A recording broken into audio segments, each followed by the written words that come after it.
Hi all, learn തിങ്ങിൻ്റെ ഇന്നത്തെ ക്ലാസ്സിലേക്ക് എല്ലാ കൂട്ടുകാർക്കും സ്വാഗതം. ഇന്ന് നമ്മൾ പഠിക്കുന്നത് 7ാം ക്ലാസ്സിലെ മലയാളം അടിസ്ഥാന പാഠാവലിയിലെ നാളത്തെ പൊന്മാൻ എന്ന പാഠഭാഗമാണ്. അടിസ്ഥാന പാഠാവലിയിലെ തിരമുറിച്ച് കനവ് നെയ്തവർ എന്ന 3ാമത്തെ യൂണിറ്റിലെ ആദ്യ പാഠഭാഗമാണ് നാളത്തെ പൊന്മാൻ എന്നത്. ഇരുട്ടിൽ പൊതിഞ്ഞ തിരിനാളം എന്ന പ്രവേശകത്തോടു കൂടിയാണ് ഈ യൂണിറ്റ് ആരംഭിക്കുന്നത്. എല്ലാം നശിച്ചു പോയിട്ടില്ല, പോകില്ല എന്ന് പറയുന്നതിലൂടെ പ്രതീക്ഷയുടെ പല ഭാവങ്ങൾ നമുക്കവിടെ കാണാൻ സാധിക്കുന്നു. അതാണ് പുനലൂർ ബാലൻ ഈ വരികളിൽ അർത്ഥമാക്കുന്നത്. പ്രതീക്ഷയാണ് നമ്മുടെ ജീവിതത്തെ മുന്നോട്ട് കൊണ്ടുപോകുന്നത് എന്ന് വേണമെങ്കിൽ നമുക്ക് പറയാം, അല്ലെ? മനുഷ്യ ജീവിതത്തിൽ ഇത്തരം നിരവധി പ്രതീക്ഷകളുണ്ട്. ഓരോരുത്തർക്കും ഓരോരോ പ്രതീക്ഷകളാണ്. ആ പ്രതീക്ഷകളുടെ ആവശ്യത്തെക്കുറിച്ചാണ് കവി ഇവിടെ അവതരിപ്പിക്കുന്നത്. എല്ലാം നശിച്ചു പോയിട്ടില്ല, ഇനിയും ബാക്കി എന്തോ അവശേഷിക്കുന്നു എന്ന് പറയുന്നിടത്ത് പ്രതീക്ഷയുടെ ഒരു അണു അവിടെ അവശേഷിക്കുകയാണ്, അല്ലേ? അത് കരളിൽ എന്തുണ്ടാക്കുന്നു? സന്തോഷമുണ്ടാക്കുന്നു എന്ന്. ആ ഒരു പ്രതീക്ഷ അത് അവരുടെ മനസ്സിൽ, അതല്ലെങ്കിൽ കൺകളിൽ വിശ്വാസവും അതൊരു ഭാവിയുടെ ഒരു തെളിവാർന്ന ചിത്രവുമാണ് അവിടെ നൽകുന്നത്. ഐമനം ജോൺ എഴുതിയതാണ് നാളത്തെ പൊന്മാൻ എന്നത്. ഗ്രാമത്തിൽ നിന്ന് നഗരത്തിലേക്ക് ഇരിക്കാൻ ചില്ല തേടി ഒരു പക്ഷി. ആ പക്ഷിയെക്കുറിച്ചൊക്കെയാണ് ഇവിടെ പറയുന്നത്. ആറ്റിറമ്പ് എന്നു പേരായ ഞങ്ങളുടെ നാടിനെ പൊന്മാനുകളുടെ നാട് എന്നൊരു ഖ്യാതിയുണ്ട്. ഞങ്ങളുടെ നാടിൻ്റെ പേര് ആറ്റിറമ്പ് എന്നാണ്. എങ്കിൽ കൂടി അതിനെന്തുണ്ട്? ഒരു പ്രസിദ്ധമായ മറ്റൊരു പേരുണ്ട്. അതെന്താണ്?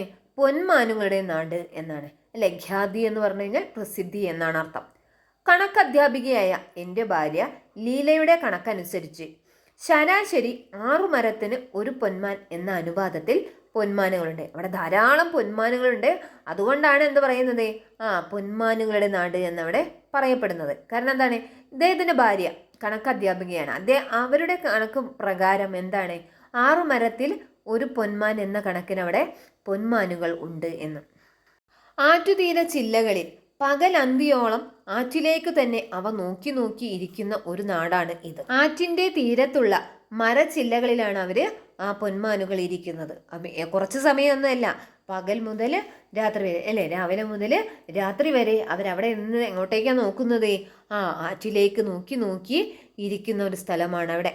വർഷകാലങ്ങളിൽ പുഴ കലങ്ങി മറിഞ്ഞ് കുത്തിയൊഴുകുന്ന നാളുകളിൽ പൊന്മാനുകളുടെ ഒരു ആഹ്ലാദം കാണണം. മഴക്കാലത്ത്, അല്ലേ? മഴക്കാലത്ത് അവർക്ക് ഭയങ്കര സന്തോഷമാണ്. കാരണം എന്താണ്? ധാരാളം മീൻ കിട്ടുന്ന സമയമാണ്. അതുകൊണ്ട് തന്നെ അവരതിൽ വളരെയധികം സന്തോഷിക്കുന്നത് കാണണം. പുഴവെള്ളത്തിൻ്റെ ചുളിഞ്ഞ പ്രതലത്തിൽ ചാടിമറിയുന്ന മീനുകളുടെ വെള്ളിത്തിളക്കങ്ങൾ ഏറി വരുമ്പോൾ അവറ്റകൾ ശരവേഗത്തിൽ ആറിന് അക്കരെ ഇക്കരെ പറന്നു നടന്ന് ഉറക്കെ ചിലച്ച് കൂട്ടുകാരെ എല്ലാം വിളിച്ചുകൂട്ടും. എന്നിട്ട് ഓരോരുത്തരായി വേടന്റെ വില്ലിൽ നിന്ന് എയ്തുവിട്ട അമ്പിന്റെ വേഗത്തിൽ പുഴവെള്ളത്തിലേക്ക് ആഞ്ഞു കുതിച്ചു ചെന്ന് ഓരോരോ മീനുകളെ കൊത്തിയെടുത്ത് അതിലേറെ വേഗത്തിൽ മരച്ചില്ലകളിലേക്ക് തിരികെ പായുന്ന ആ കാഴ്ച ഒന്ന് കാണേണ്ടത് തന്നെയാണ്. എന്തൊരു കൃത്യത, എന്തൊരു ചാതുര്യം! വർഷകാലം എന്ന് പറഞ്ഞു കഴിഞ്ഞാൽ മഴക്കാലം എന്ന് പറഞ്ഞല്ലോ, അല്ലേ? ആ മഴക്കാലത്ത് ധാരാളം മീൻ കിട്ടുന്ന സമയമാണ്. അപ്പോൾ ഇവർ ആ പുഴയിലേക്ക് അല്ലെങ്കിൽ ആ ആറിലേക്ക് തന്നെ നോക്കി നിൽക്കുന്ന സമയത്ത് പുഴവെള്ളത്തിൻ്റെ ചുളിഞ്ഞ പ്രതലത്തിൽ, അതായത് മുകൾ ഭാഗത്ത് ഇങ്ങനെ മീനുകൾ മുകളിലോട്ട് ചാടി വെള്ളത്തിലേക്ക് തന്നെ മറയുന്ന കാഴ്ചകൾ ഇവനെങ്ങനെ മരച്ചില്ലകളിൽ ഇരുന്ന് കാണും. അങ്ങനെ ഈ വെള്ളിത്തിളക്കങ്ങൾ, അതായത് മീനുകളുടെ തിളക്കങ്ങൾ കാണുന്ന സമയത്ത്, ചാടി മറയുന്ന സമയത്ത് അവർ കാണും. അപ്പോൾ ധാരാളം മീനുകൾ ഇങ്ങനെ ചാടുന്ന സമയത്ത് ഇവരെന്താ ചെയ്യുന്നത്? അവറ്റകൾ ശരവേഗത്തിൽ, അതായത് വളരെയധികം സ്പീഡിൽ എന്ത് ചെയ്യും? ആ ആറിന് കുറുകെ അങ്ങോട്ടും ഇങ്ങോട്ടും ഓടി ശബ്ദമുണ്ടാക്കും. ഇവർ ശബ്ദമുണ്ടാക്കുന്ന എന്തിനാണ്? ഇവരുടെ കൂട്ടുകാരെ വിളിക്കാനാണ്. അങ്ങനെ എല്ലാവരും എത്തിയിട്ട് ഇവരെന്ത് ചെയ്യും? ഓരോരുത്തരായിട്ട് അങ്ങനെ പാറി ചെല്ലും. ഓരോ മീനിനെയും കുത്തിയെടുത്ത് പാറി മരച്ചില്ലകളിലേക്ക് തന്നെ വന്നിരിക്കും. അത് കാണാൻ തന്നെ വളരെ മനോഹരമാണ് എന്നാണ് ഇവിടെ പറയുന്നത്. എന്തൊരു മനോഹാരിതയാണ്! ഇപ്പോൾ പക്ഷേ വേനൽക്കാലമാണ്. പുഴ ഒഴുക്കെല്ലാം നിലച്ച് ഒരു ഒഴുക്കുചാൽ പോലെ കിടക്കുന്നു. മരക്കൊമ്പുകളിൽ ഒറ്റയ്ക്കൊറ്റയ്ക്ക് കാണുന്ന പൊന്മാനുകൾ എല്ലാം ദുഃഖിതരാണ്, മൂകരും. മീനിളക്കങ്ങൾ നോക്കിയിരുന്ന് കണ്ണുകഴച്ച് ഉറക്കം തൂങ്ങിയിട്ടെന്ന പോലെ കുനിഞ്ഞുകൂടിയിരിക്കുന്ന അവയ്ക്ക് വല്ലപ്പോഴുമാണ് ഒരു മീനിനെ വാക്കിന് കിട്ടുന്നത്. നമ്മൾ പറഞ്ഞു വർഷക്കാലം, അതായത് മഴക്കാലത്ത് ഇവർക്ക് ഈ പൊന്മാനുകൾക്ക് വളരെയധികം സന്തോഷമാണ്. എന്നാൽ ഇപ്പോൾ എന്താണ് സമയം? വേനൽക്കാലമാണ്. അതുകൊണ്ട് അവർ സങ്കടത്തിലാണ്. കാരണം എന്താണ്? മീനുകൾ പൊതുവെ കുറവാണ് അല്ലേ? പുഴ എങ്ങനെയാണ്? ഒരു ഒഴുക്ക് ജലം പോലെ ഇങ്ങനെ അല്ലേ, നിലച്ച ഒരു ഒഴുക്ക് ചാൽ പോലെ അങ്ങനെ കിടക്കുകയാണ്. മരക്കൊമ്പുകളിൽ അവ അല്ലേ പൊന്മാനുകൾ എന്ത് ചെയ്യാണ്? ഒറ്റയ്ക്ക് ഇരുന്ന് പുഴയിലേക്ക് ഇങ്ങനെ നോക്കിയിരിക്കുകയാണ്. പക്ഷേ ഒരൊറ്റ മീനിൻ്റെയും ഇളക്കങ്ങൾ കാണുന്നില്ല അല്ലേ? മീനിളക്കങ്ങൾ കാണാതെ ഇങ്ങനെ നോക്കിയിരുന്ന് അവരെന്താണ്? ഉറക്കം തൂങ്ങിയിരിക്കുകയാണ്. അതായത് ഒന്നിനെയും കിട്ടാതെ അവരങ്ങ് ഉറക്കം തൂങ്ങി കുനിഞ്ഞു കൂടി അങ്ങ് ഇരിക്കുകയാണ്. അതുകൊണ്ട് അവർക്ക് സങ്കടമാണ്.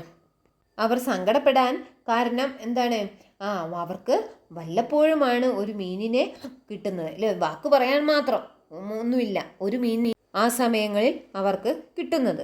അങ്ങനെ ഇരിക്കെയാണ് നഗരപ്രാന്തങ്ങളിൽ കഴിഞ്ഞയിടയ്ക്ക് പ്രത്യക്ഷപ്പെട്ടു തുടങ്ങിയിരുന്ന പരദേശികളായ ആ മീൻപിടുത്തക്കാരുടെ സംഘം ഇന്നലെ കാലത്ത് ഞങ്ങളുടെ പുഴയിലേക്കും ആക്രമിച്ചു കയറിയത്.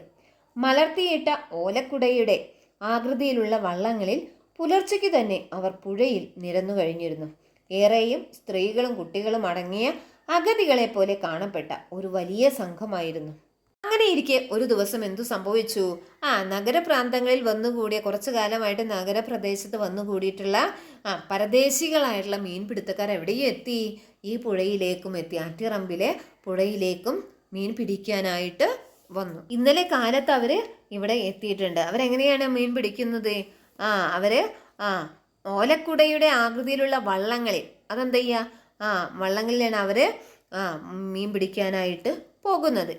പുലർച്ചയ്ക്ക് തന്നെ അവർ പുഴയിൽ നിരന്നു കഴിഞ്ഞു അല്ല. സ്ത്രീകളും കുട്ടികളാണ് കൂടുതലായിട്ട് ആ ഒരു സംഘത്തിൽ ഉള്ളത്. രാവിലെ ആകുമ്പോഴേക്കും ആ പുഴ നിറയെ ഈ അഗതികളായിട്ടുള്ള പരദേശികളെ കൊണ്ട് നിറഞ്ഞിട്ടുണ്ടായിരുന്നു. അതിൽ കൂടുതൽ സ്ത്രീകളും കുട്ടികളും തന്നെയായിരുന്നു ഉണ്ടായിരുന്നത് എന്നാണ് ഇവിടെ പറയുന്നത്. അവരുടേത് എന്ത് മന്ത്രമോ മറിമായമോ എന്നറിഞ്ഞില്ല. അവർ പുഴയിലേക്ക് എറിഞ്ഞ വലകളിലെല്ലാം നിറയെ മീനുകൾ. നാണയങ്ങൾ വാരി വാരി കൂട്ടും പോലെ അവർ വലകളിൽ നിന്ന് വള്ളങ്ങളിലേക്ക് മീനുകളെ എറിഞ്ഞുകൊണ്ടിരുന്നു. എന്നിട്ട് നിമിഷ നേരം കൊണ്ട് തൊട്ടടുത്ത ഇടത്തേക്ക് വല എറിഞ്ഞു. പിന്നെയും നാണയത്തിളക്കം പച്ചകുത്തി. നിറയെ കുപ്പിവളകളുമിട്ട കൈകൾ വാരി വാരി എറിയുന്ന മീനുകൾ. അങ്ങനെ പുഴയിലെ ജലപ്പരപ്പ് മുഴുവൻ വല വീശിക്കഴിഞ്ഞ് കരയിൽ കാണികളായി നിന്നിരുന്ന ഞങ്ങൾ നാട്ടുകാരിൽ ഒരാളുടെ പോലും മുഖത്തേക്ക് ഒന്ന് നോക്കാതെ അവർ വന്ന വഴി പട്ടണത്തിൻ്റെ ദിശയിലേക്ക് തന്നെ വള്ളങ്ങൾ അതിവേഗം തുഴഞ്ഞുപോയി. ഇവിടെ നമ്മൾ പറഞ്ഞു വേനൽക്കാലമായതുകൊണ്ട് പക്ഷികൾക്ക്, അതായത് പൊന്മാനുകൾക്ക് പോലും എപ്പോഴെങ്കിലും ഒരു മീൻ കിട്ടിയാലുള്ളൂ, അങ്ങനെ കിട്ടുന്നുള്ളൂ. എന്നാൽ എന്തോ ഒരു മറിമായ നടന്നതുപോലെ, എന്തോ ഒരു മന്ത്രമാണോ എന്നറിയില്ല, ഇവരുടെ കഴിവാണോ എന്നും അറിയില്ല. അവരെന്ത് ചെയ്തു? അവരെറിഞ്ഞ ഓരോ വലയിലും എന്ത് ചെയ്യണം? നിറയെ മീനുകളായിരുന്നു. അവർ നാണയങ്ങൾ വാരി കൂട്ടുന്നത് പോലെ ആയിരുന്നു എന്ത് ചെയ്തിരുന്നത്? ഈ മീനുകളെ എടുത്ത് വള്ളത്തിലേക്ക് അങ്ങ് എറിഞ്ഞുകൊണ്ടിരുന്നത്. എന്നിട്ട് എന്ത് ചെയ്യാണ്? അടുത്ത നിമിഷ നേരം കൊണ്ട് തന്നെ അവർ മറ്റേ ഇടത്തേക്ക് വല എറിയുകയാണ്. പിന്നെയും നാണയത്തിളക്കം. ഇങ്ങനെ എറിയുന്ന നിറയെ നിറയെ കുപ്പിവളകളും ഇട്ട കൈകൾ എന്ത് ചെയ്യാണ്? മീനുകൾ വാരി വാരി വള്ളത്തിലേക്ക് അങ്ങ് എറിയുന്ന കാഴ്ച കാണാം. അങ്ങനെ പുഴയിലെ ജലപ്പരപ്പ് മുഴുവൻ എന്ത് ചെയ്തു? അവര് വല വീശി കഴിഞ്ഞു. ആ പുഴ മുഴുവൻ അവരെന്ത് ചെയ്തു? അവരോരോരുത്തരായിട്ട് വല വീശി കഴിഞ്ഞു. അങ്ങനെ അവരെന്ത് ചെയ്യുന്നു? ആ പുഴയിലെ ജലപ്പരപ്പ് മുഴുവൻ വല വീശിക്കഴിഞ്ഞതിന് ശേഷം അവർ അവിടെ കാണികളായി നോക്കി നിന്നിരുന്ന ഞങ്ങളുടെ ഒരാളുടെ പോലും മുഖത്തേക്ക് പോലും നോക്കാതെ അവർ വന്ന വഴി പട്ടണത്തിൻ്റെ ദിശയിലേക്ക് തന്നെ അവരുടെ വള്ളങ്ങൾ തുഴഞ്ഞുകൊണ്ട് വേഗത്തിൽ തുഴഞ്ഞുകൊണ്ട് അവർ പട്ടണത്തിൻ്റെ ദിശയിലേക്ക് അങ്ങ് പോയി. അവർ പോയ പുറകെ തന്നെ ഞങ്ങളുടെ നാട്ടിലെ മീൻപിടുത്തക്കാരായ വാറുണി ചേട്ടനും ഗോപിയും പ്രകാശനും മറ്റും പതിവ് പോലെ വല വീശാൻ വന്നു. പരദേശികൾ വന്നു മീൻ പിടിച്ചു കൊണ്ടുപോയ കാര്യം ഞങ്ങൾ അവരോട് പറഞ്ഞതും അവരെല്ലാം പെട്ടെന്ന് ക്ഷുഭിതരായി. പട്ടണത്തിൽ നിന്ന് വന്ന പരദേശികളായ മീൻപിടുത്തക്കാർ മീനിനെയെല്ലാം പിടിച്ചു കൊണ്ടുപോയ ശേഷം ഉടൻ തന്നെ ആര് വരികയാണ്? ഞങ്ങളുടെ നാട്ടിലുള്ള മീൻപിടുത്തക്കാരായ വാറുണ്ണി ചേട്ടനും ഗോപിയും പ്രകാശനുമെല്ലാം അങ്ങോട്ടേക്ക് എത്തുന്നു. പക്ഷെ അവരെന്താ അറിഞ്ഞിട്ടില്ല, ഈ പരദേശികളായ ആളുകൾ വന്നിട്ട് ഇവിടെ നിന്നും മീൻ പിടിച്ചു കൊണ്ടുപോയ കാര്യമൊന്നും അവരറിഞ്ഞിട്ടില്ല. അവര് മീൻ പിടിക്കാനായിട്ട് വന്നതായിരുന്നു. ആ സമയം ഇവിടെയുള്ള നാട്ടുകാരെന്ത് പറഞ്ഞു? അവരോട് ഞങ്ങളെല്ലാവരും കൂടെ പറഞ്ഞു, ഇങ്ങനെയുള്ള ആളുകൾ ഇങ്ങോട്ട് വന്നിരുന്നു എന്ന് പറഞ്ഞ സമയത്ത് വാരുണി ചേട്ടനും മറ്റ് ആളുകൾക്കൊക്കെ എന്ത് ചെയ്തു, വളരെയധികം ദേഷ്യം പിടിച്ചു. കൊള്ളാം, അതുങ്ങൾ വന്ന് ആറ്റിലെല്ലാം വിഷം കലക്കിയിട്ട് പോയത് നിങ്ങളെല്ലാം ഒന്നും മിണ്ടാതെ നോക്കി നിന്നു അല്ലേ എന്ന് പറഞ്ഞ് ഞങ്ങളെ ഒന്നാക്കി ഭർഷിച്ചിട്ട് കോപിഷ്ഠരായി ആറ്റിലേക്ക് വല വലിച്ചെറിഞ്ഞു. ഒരൊറ്റ മീൻ പിടിക്കാൻ വന്ന ഗോപിയും പ്രകാശനും വാരുണി ചേട്ടനും എല്ലാം വളരെയധികം ശോഭിതരായിട്ട് പറയണത്, കൊള്ളാം, അതുങ്ങൾ വന്ന് ആറ്റിലെല്ലാം വിഷം കലക്കി പോയിട്ട് നിങ്ങളെല്ലാവരും ഇങ്ങനെ ഒന്നും മിണ്ടാതെ നോക്കി നിന്നോ എന്ന് പറഞ്ഞുകൊണ്ട് അവരെന്ത് ചെയ്യാണ്, തങ്ങളുടെ കയ്യിലുള്ള വല എന്ത് ചെയ്യുക, ആറ്റിലേക്ക് അങ്ങ് വലിച്ചെറിയുക. എന്നാൽ അവർക്ക് എന്ത് ചെയ്തില്ല, ഒരൊറ്റ മീൻ പോലും കിട്ടാതെ അവർ വലകൾ വെറും വയറോടെ മടങ്ങുന്ന കാഴ്ച ഞങ്ങളെ കാണിക്കുകയും ചെയ്തു. പ്രദേശികളായിട്ടുള്ള മീൻപിടുത്തക്കാർ മീനെല്ലാം പിടിച്ചു കൊണ്ടുപോയ ശേഷമാണല്ലോ അവർ വന്നത്. അതുകൊണ്ട് തന്നെ അവർ വല വീശിയ സമയത്ത് അവർക്കൊരൊറ്റ മീനിനെ പോലും പിടിക്കാൻ കഴിഞ്ഞില്ല അല്ലേ. വലകൾ വെറും കൈയോടെയായിരുന്നു തിരിച്ചു പോകുന്നത് എന്ന് പറഞ്ഞു കഴിഞ്ഞാൽ എന്താണ്, അവരുടെ വലയിൽ ഒരൊറ്റ മീൻ പോലും കുടുങ്ങിയില്ല. കാരണം എന്താണ്, ആ മീനുകളെ എല്ലാം പിടിച്ചുകൊണ്ടാണ് ആര് പോയത്, പരദേശികളായിട്ടുള്ള മീൻപിടുത്തക്കാർ പോയത്. ഓ, നല്ല മര്യാദക്കാരൻ, ആരും കാണാനില്ലെങ്കിൽ ഇവന്മാരും നഞ്ചു കലക്കി തന്നല്ലോ മീൻപിടുത്തം എന്ന് ആരോ പിറുപിറുത്തതല്ലാതെ ആരും അവരോട് സഹതപിക്കാനൊന്നും നിന്നില്ല.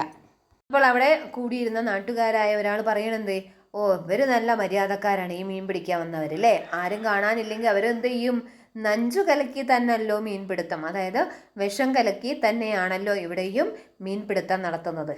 നഞ്ചു എന്ന് പറഞ്ഞു കഴിഞ്ഞാൽ ഒരു വിഷക്കായയാണ്, അത് കലക്കിയിട്ടാണ് ഇവർ മീൻ പിടിക്കുന്നത് എന്ന് അവിടെ കൂടി നിന്നിരുന്ന ഒരാൾ പിറുപിറുക്കയല്ലാതെ അവിടെ നിന്നിരുന്ന ആരും അവരോട് സഹതപിക്കാനൊന്നും തന്നെ നിന്നില്ല. സന്ധ്യയായതും ആറ്റുതീരത്തെമ്പാടും പൊന്മാനുകൾ പതിവില്ലാതെ ഉച്ചത്തിൽ ചിലക്കാൻ തുടങ്ങിയിരുന്നു. ഒരു തരം കലമ്പൽ കൂടുമ്പോഴുള്ള കരച്ചിൽ. അന്ന് സന്ധ്യാസമയം, അതായത് വൈകുന്നേരമായ സമയത്ത് ആ ആറ്റിൻ്റെ തീരത്ത് എമ്പാടും പൊന്മാനുകൾ ഇങ്ങനെ നിറഞ്ഞു നിൽക്കുന്നുണ്ടായിരുന്നു. അവർ പതിവില്ലാതെ വളരെ ഉച്ചത്തിൽ കരയാൻ തുടങ്ങി അല്ലേ, ചിലയ്ക്കാൻ തുടങ്ങിയിരുന്നു. അവർ തമ്മിൽ പരസ്പരം വഴക്കുകൾ ഉണ്ടാവുമ്പോൾ ഉണ്ടാക്കുന്ന ശബ്ദം പോലെ അവരിങ്ങനെ ശബ്ദം ഉണ്ടാക്കാൻ തുടങ്ങി എന്ന്. ഭൂമികുലുക്കം ഉണ്ടായ കാലം മുതൽ കിളികളുടെ കൂട്ടക്കരച്ചിൽ കേട്ടാലുടൻ ആ അശുഭ ചിന്തയാണ് എൻ്റെ മനസ്സിൽ പെട്ടെന്ന് രൂപപ്പെടുക. പ്രകൃതി ദുരന്തങ്ങളൊക്കെ വരുന്ന സമയത്ത് പെട്ടെന്ന് മനസ്സിലാകുക പക്ഷികൾക്കും മൃഗങ്ങൾക്കും ഒക്കെയാണെന്ന് പറയല്ലോ. അപ്പോൾ അതുപോലെ ഭൂമികൾക്ക് ഉണ്ടായ കാലം മുതൽ എനിക്ക് എന്താണ്, കിളികളുടെ കൂട്ടക്കരച്ചിൽ കേട്ട ഉടനെ എനിക്ക് വല്ലാത്തൊരു ശുഭമല്ലാത്ത കാര്യമാണ് നടക്കാൻ പോകുന്നത് എന്ന് എൻ്റെ മനസ്സിലിങ്ങനെ ചിന്ത വരാറുണ്ട്. എന്താ, കിളികളെല്ലാം കൂടെ കരയുന്നല്ലോ, പിന്നെ വല്ല ഭൂകമ്പോ മറ്റോ ഉണ്ടാകാൻ പോകുവാണോ എന്ന് ഞാൻ ലീലയോടായി ചോദിച്ചു.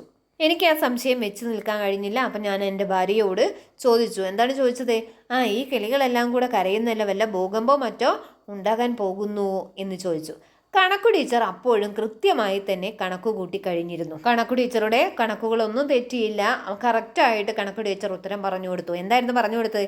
ഓ, ആന്ധ്രക്കാർ വന്ന് ആറ്റിലെ മീനെല്ലാം പിടിച്ചുകൊണ്ട് പോയില്ലേ, അതുങ്ങൾ വിശന്നിട്ട് കരയുകയാ, അവൾ പറഞ്ഞു. അത് ശരിയാണ്. കാരണം എന്താണ്, അന്ന് മീൻപിടുത്തക്കാർ വന്ന് മുഴുവൻ മീനെയും പിടിച്ചുകൊണ്ടാണ് പോയത്. അപ്പോൾ ഈ പൊന്മാനുകൾക്ക് കഴിക്കാനുള്ള മീനില്ലായിരുന്നു, അതുകൊണ്ടാണ് അവർ കരഞ്ഞത്. ബാക്കി ഭാഗം നമുക്ക് അടുത്ത ക്ലാസ്സിലെടുക്കാം. ഈ പാഠഭാഗത്തിനെ കുറിച്ച് ഇനി എന്തെങ്കിലും സംശയമുണ്ടെങ്കിൽ എന്നോട് ചോദിക്കാം. കൂടുതൽ മലയാളം ക്ലാസ്സുകൾക്കായി ഈ ചാനൽ സബ്സ്ക്രൈബ് ചെയ്യുക, കൂടാതെ ബെൽ ബട്ടൺ അമർത്തുക.